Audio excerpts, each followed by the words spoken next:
welcome to the latest episode of Dialogue Out Loud. I am Caroline Kline, a co-editor of Dialogue, a Journal of Mormon Thought. And today I am joined by Colby Townsend, author of the article, Secret Societies in the Political Context of Joseph Smith's Rewritten Scripture, which appears in the fall 2025 issue of Dialogue. Colby Townsend is a dual PhD student in English and Religious Studies at IU Bloomington. In this article, Townsend approaches Joseph Smith's early scriptures, the Book of Mormon, and his revisions of Genesis as 19th century documents that were shaped by political anxieties of the time. Several scholars have posited anti-Masonry in the 1820s as a main influence on these writings, but Townsend shows us that Smith was also drawing on a broader transatlantic fear of secret societies that went back to the French Revolution and debates about Jacobinism. Colby, welcome. I'm so happy that you agreed to come on this podcast with us, and I am excited to talk to you about your work. Thank you so much for having me on. I'm really excited to discuss the article with you. Well, to start off, what got you interested in writing this article, and what is the main argument that you're making? So the article itself is a revised version of chapter 4 of my master's thesis. I started off thinking about my thesis interested in comparing Joseph Smith's revision of Genesis 1 through 6, basically what would become later the Book of Moses, with what I had studied as an undergrad, researching the Hebrew Bible and early Judaism. So it was kind of different when I first started off, but in some ways it was an extension, though, of my undergrad honors thesis.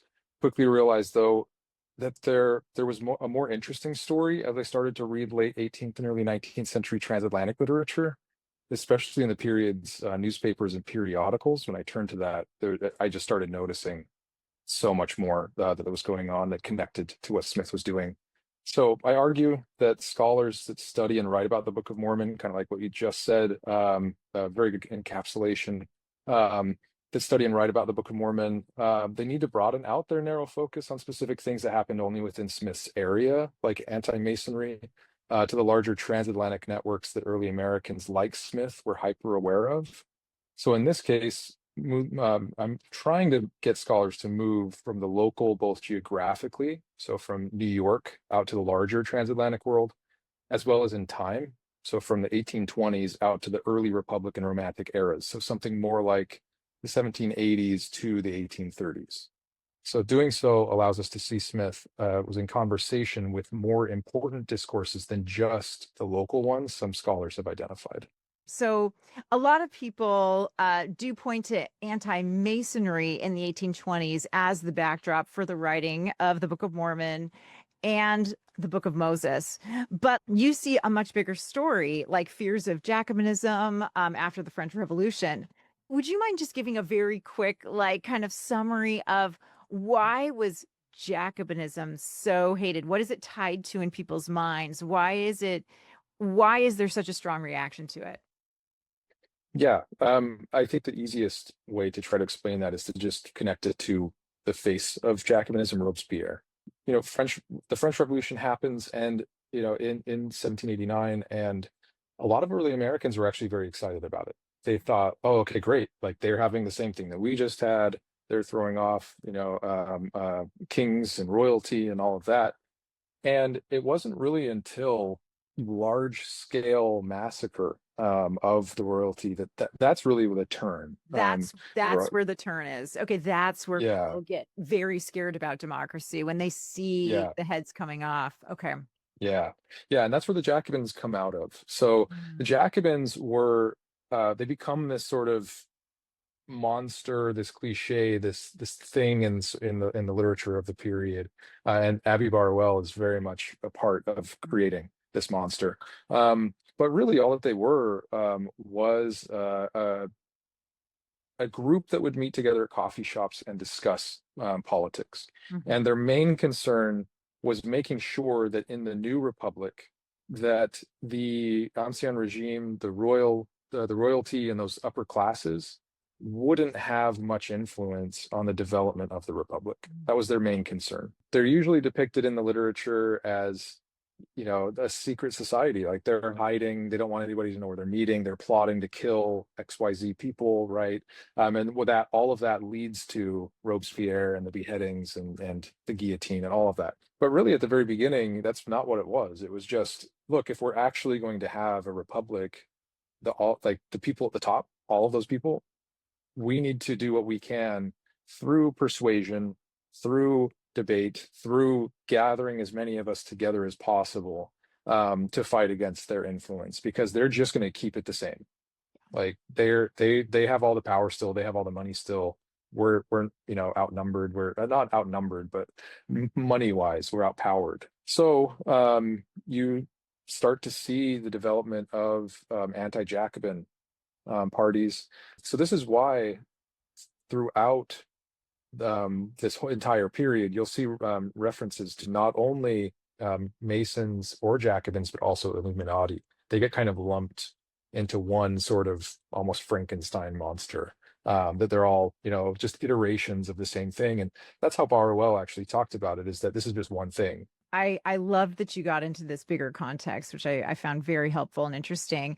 And another thing I love about your article is that you really dive into the scriptures. You really dive into Book of Mormon, as well as the revisions to Genesis. And so I was just wondering if you could talk a little bit about how these figures, like these biblical figures, like Adam and Eve and Cain and Abel, were actually being used in political debates about order and rebellion. So this is again kind of setting the bigger context. Like this is in the water right now. Several writers were using these biblical figures in a certain way to talk about politics, and then also discuss how Joseph Smith is doing the same thing in these early scriptures. Yeah, no, definitely. Yes. So European and American authors regularly referred to Adam and Eve as our first parents. That also appears all over in early American literature. And many scholars have written about the central role that they played in portraying the importance of family and government during this period. So related to this, Cain and Abel became an image of both how family and government could go wrong. So Adam and Eve were this, like, the perfect symbol of perfect household. Here, like, yes, they fell, but look at them together. They're our first parents. And then, of course, Cain and Abel. This is where things fall apart. So although the text of Genesis does not say why Cain killed Abel, for millennia, readers have offered numerous ways to understand what might have motivated Cain. In the late 18th and early 19th century, one common interpretation was that Cain murdered Abel so that he could have his property. That comes up all over the place. This fit with one major interpretation that I highlight in the article, which was a review of Abby Barwell's 1797 to 1799 four-volume memoirs illustrating the history of Jacobinism. It was an extremely popular book at the time, read all over the place in early America and in Britain. Abby Barwell was a French priest. He escaped the French Revolution and moved to Britain, wrote that there.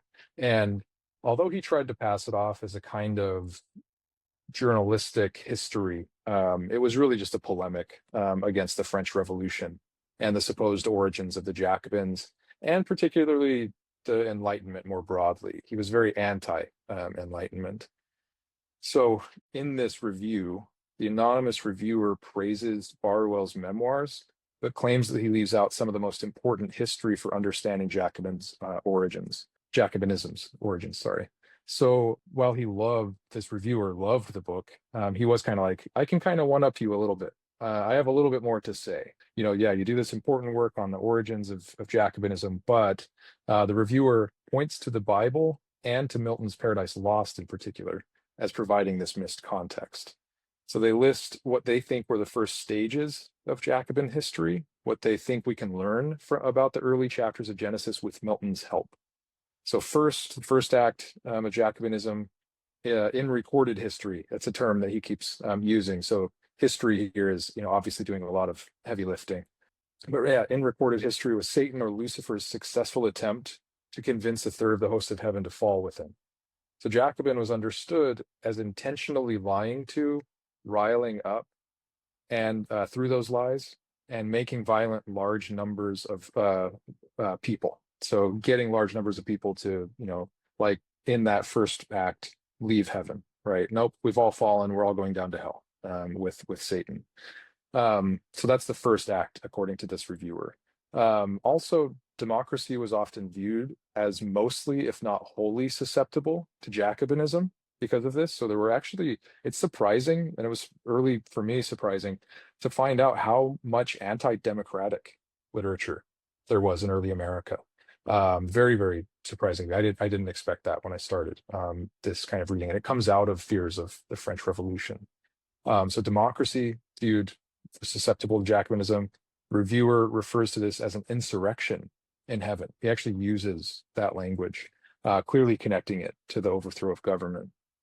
The second act in Jacobin history was when, according to this reviewer, was when Satan approached Eve, so crucially here without Adam present, and convinced her through cunning and argumentation to eat the fruit. The reviewer believed that Satan intentionally sought out Eve alone because he believed that women were weaker than men and more easily caved to the pressures of Jacobinism and their persuasive tactics. He actually uses far worse sexist language than I'm using here. So yeah, first one again, the third of the host of heaven falling with Satan. Second act in Jacobin history, Satan approaching Eve and getting her to eat the fruit. And then the third act, according to the reviewer, is when Satan approached Cain and taught him that he could murder Abel and gain his possessions. So according to the reviewer, and this is also, I think, really pertinent to today, Satan is a foreign intruder. This might start to sound familiar. And wanted to teach Cain how to rob, steal, plunder, and cut throats. So that's a quote from the reviewer. The motive behind the Jacobins' actions might come from a desire to attack the possessor of wealth and office because he wishes to and expects to obtain the same advantages. But it also might simply be because the Jacobin is anarchistic and loves chaos. So he had all of those explanations. It's not just necessarily one thing. According to the reviewer, quote, the history of Jacobinism furnishes parallel instances of men who plot day and night to ruin the happiness of others when they have no idea of ever coming in possession of it themselves. That is, they do mischief for the sake of mischief. So yeah, it can be all over the place. This is so interesting, and a bunch of questions are popping into my mind right now. Yeah. So sorry if I'm like cutting you off here, No, perfect. But I guess I'm surprised that a country that had only very recently been formed through insurrection, through rebellion, and that embraced itself as a democracy. How is there this much suspicion towards democracy when this is how the country very recently was formed? Yeah. I mean, it was ironic to me as well, and a friend of mine that's in the religious studies program here with me, he started a year ago, and he and I were chatting, and he said, if you were to try to describe America, American culture, American history, all of it in one word, what would it be? And I the best that I could come up with was contradiction. And this is one of those moments where it really does seem like a contradiction. Like, yes, it's a democratic republic, but you would still think that democracy is important, that the involvement of the people, right? You can't get away from that with reading the founding documents of the country. We the people, right? It's not we the oligarchs that have been put in charge of the people. It is we the people. So yeah, I think that it's sort of an accident of history, right? And they believed that their form of government was better, right? They talked about it as an experiment. Surprisingly to me as well, in the early 19th century, 18 aughts to tens, most of the founding fathers actually kind of lost faith that the American experiment was going to continue.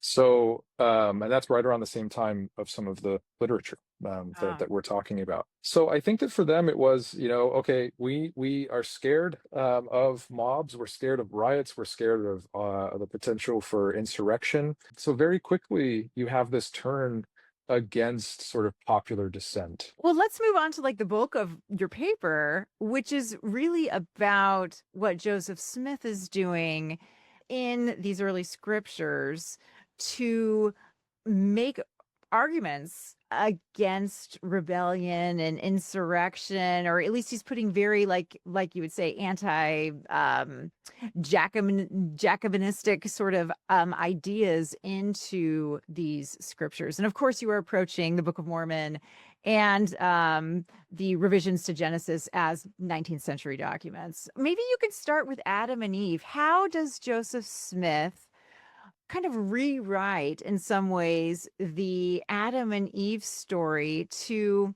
get some of these ideas out, these kind of anti-insurrection, rebellion, lawlessness ideas out? What I found what was fascinating was that as far as the Adam and Eve story goes, it's actually what they're saying in Smith's revision of Genesis 1 through 6 is a repeat of what Lehi says in the Book of Mormon, and it's revoiced.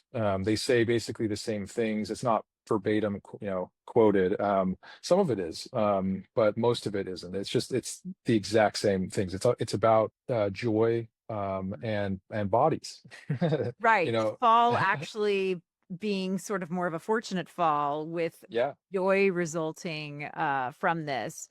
Yeah, I remember, and you're right that these ideas voiced by Lehi and voiced by Adam and Eve in the revision, very similar ideas that are coming out. But these ideas are not in particular, like the way he's portraying Adam and Eve and Lehi in this moment are not particularly related to the anti-Jacobinistic rhetoric that will come out with Cain and Abel. Is that right?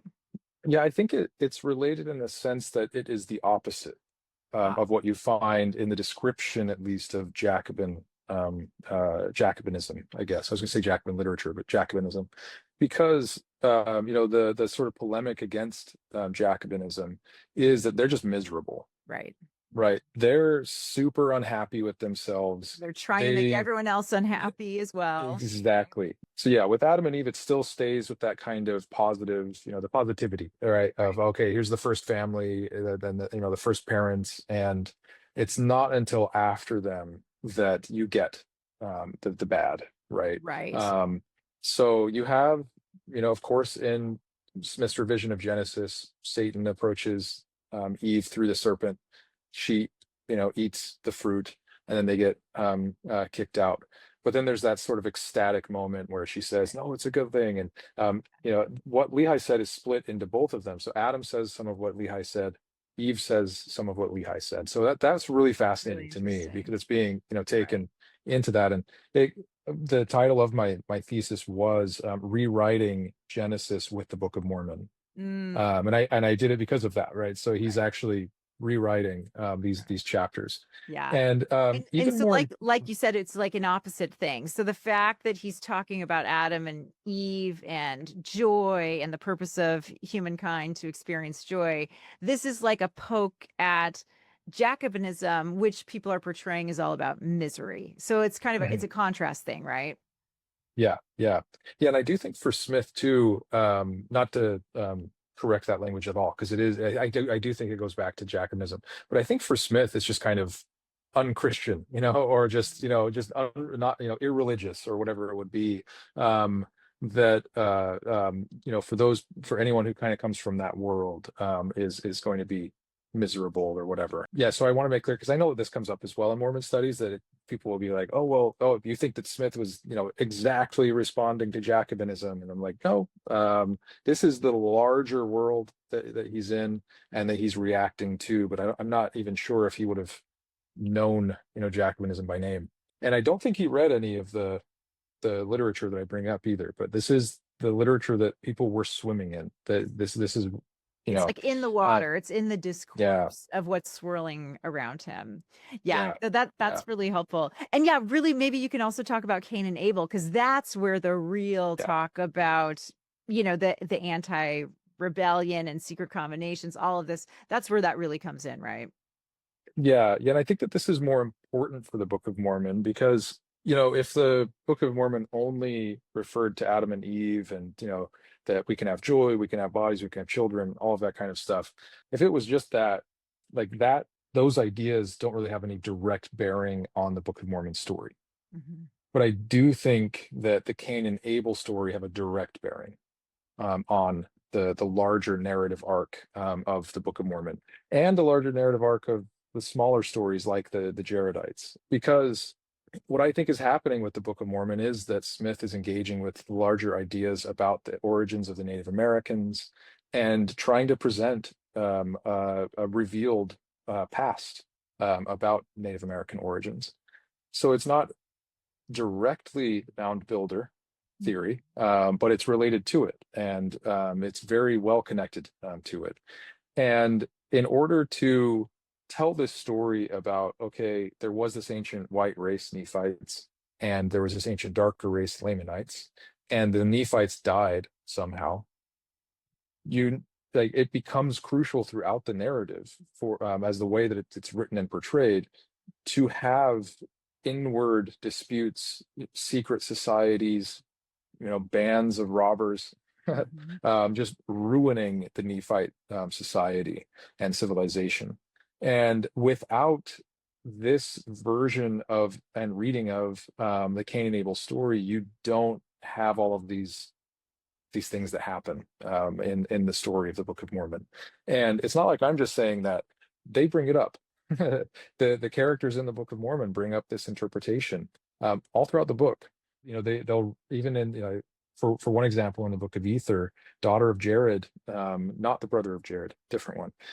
The daughter of Jared, even says like, "Hey, why are you so sad that you've lost the kingdom that you took from your father? All that we have to do is base our approach to this on the scriptures that we've read, that old story we've read about that guy, Cain, that was taught by Satan and given oaths that you can murder and get gain.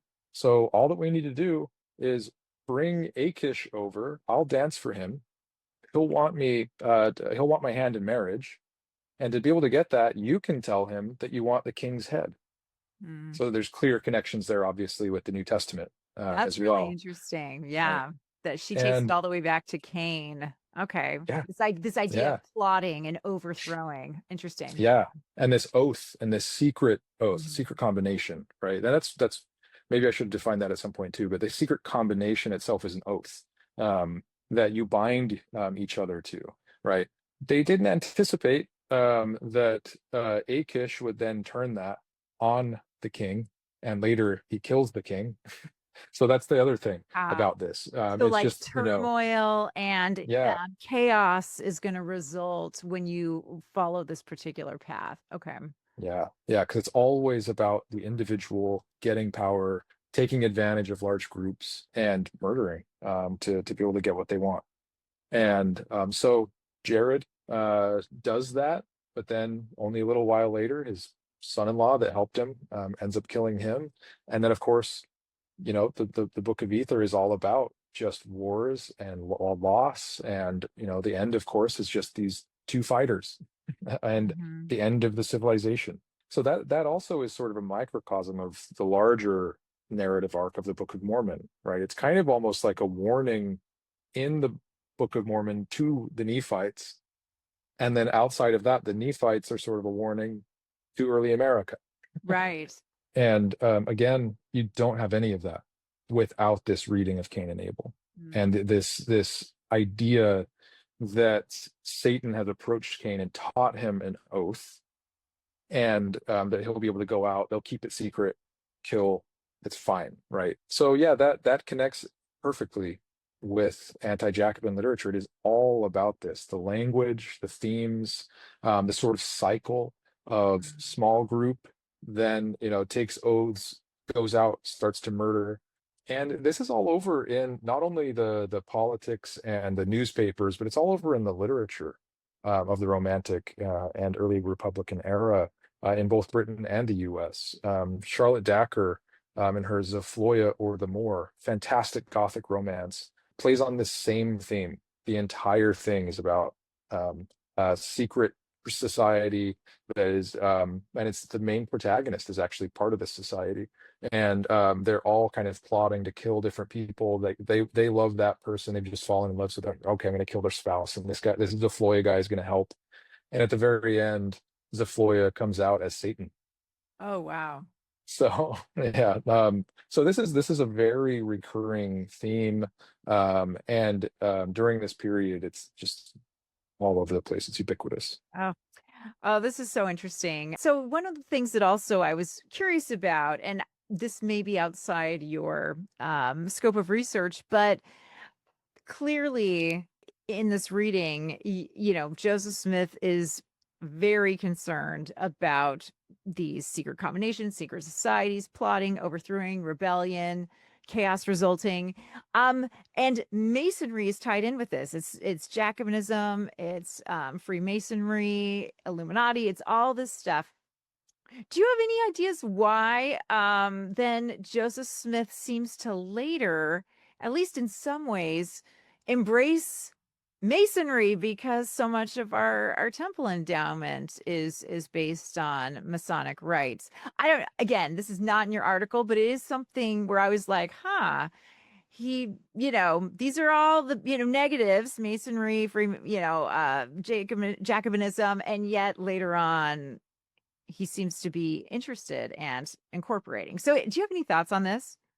Yeah, I mean, I think it is really fascinating. It's kind of funny. It's one of those contradictions, I guess, which Mhm. highlights, the Americanness, I think, from my perspective at least, of Joseph Smith's approach to this. What I can say is that, I think that by the 1842 or so that Smith joins Masonry, I think in Nauvoo as well.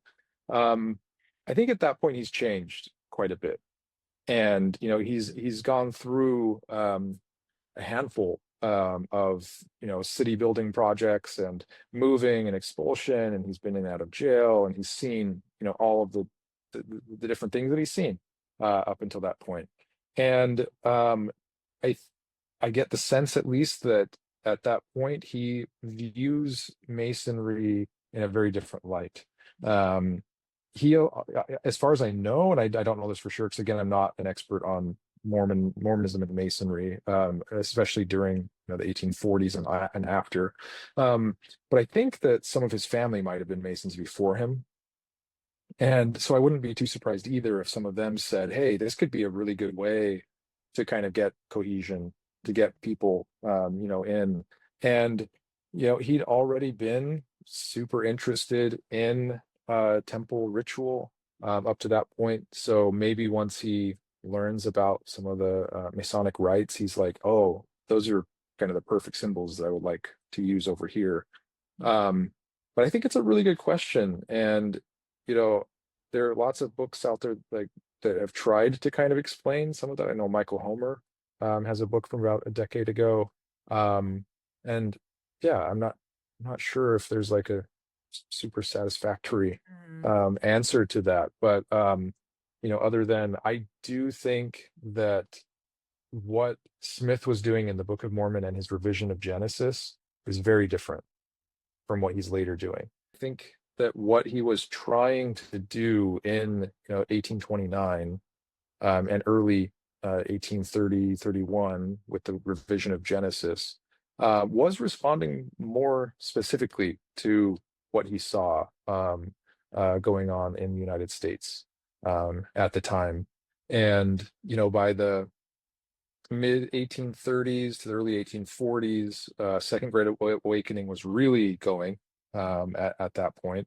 And yeah, I think, he just didn't have that same view at that point. And yeah, Yeah, it wasn't maybe as pressing a concern as it had yeah, been in when he was younger. Okay. Yeah, no, thank you. I yeah, appreciate that. It's yeah, hard when someone asks you a question that's not actually in your paper or you don't address it in any way, but I found that very satisfying. So I appreciate that. yeah. I don't want to keep you too much longer, but so maybe I'll just end by asking if there's anything else you would like to leave with us about this article, things that you think that we haven't touched on that you think are particularly important, or some anything you want readers to take away from this article in particular, or any points that you think are important that we just haven't touched on? Yeah, thanks. I hadn't thought about that. That's a really interesting question. Um, in my published essays, I've always tried to kind of invite scholars within Mormon studies, and this isn't to say that nobody's doing this, but to invite more scholars in Mormon studies to kind of look outward and to try to actually think, okay, what was actually going on in the world at the time.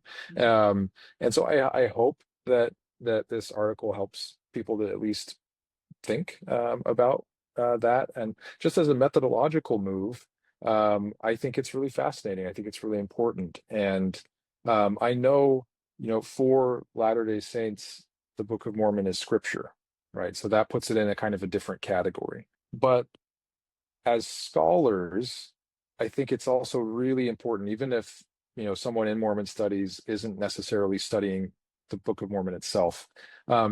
It's also important to take very seriously that the Book of Mormon is also early American literature, right? And for those of us outside of the tradition, taking it seriously in that way, most people that I know, especially in early American literature, love this stuff. Like even if they only do literature, they don't do religion and literature.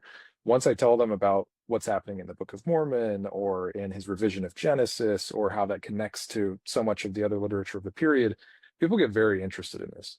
So there are a lot of conversation partners out there that want to be involved in this discussion.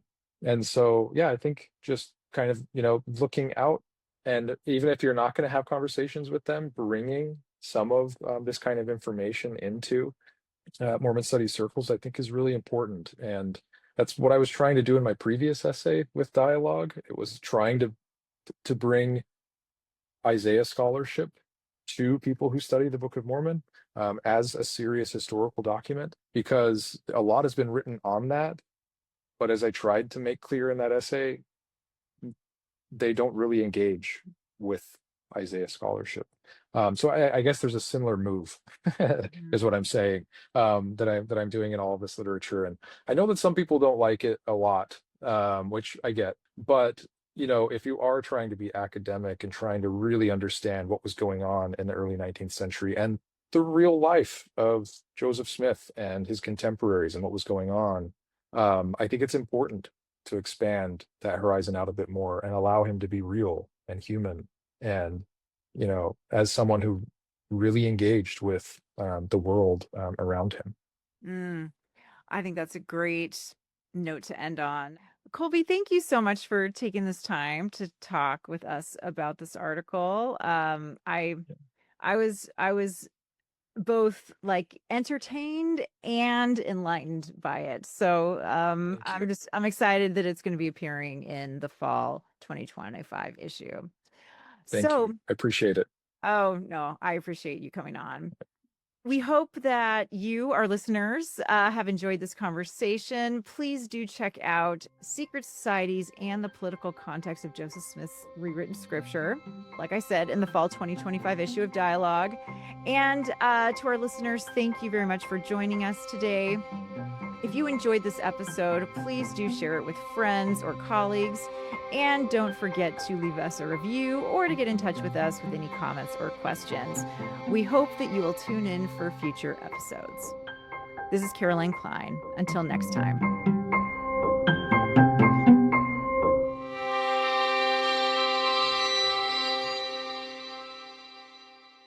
Greetings, my name is Rebecca DeSchweinitz, and I'm thrilled to serve as a board member at the Dialogue Foundation and as one of the hosts of Dialogue Gospel Study. In each episode, which we record live the second and fourth Sunday of every month, we welcome esteemed speakers from a variety of backgrounds to share their insights and perspectives on the Come Follow Me lessons.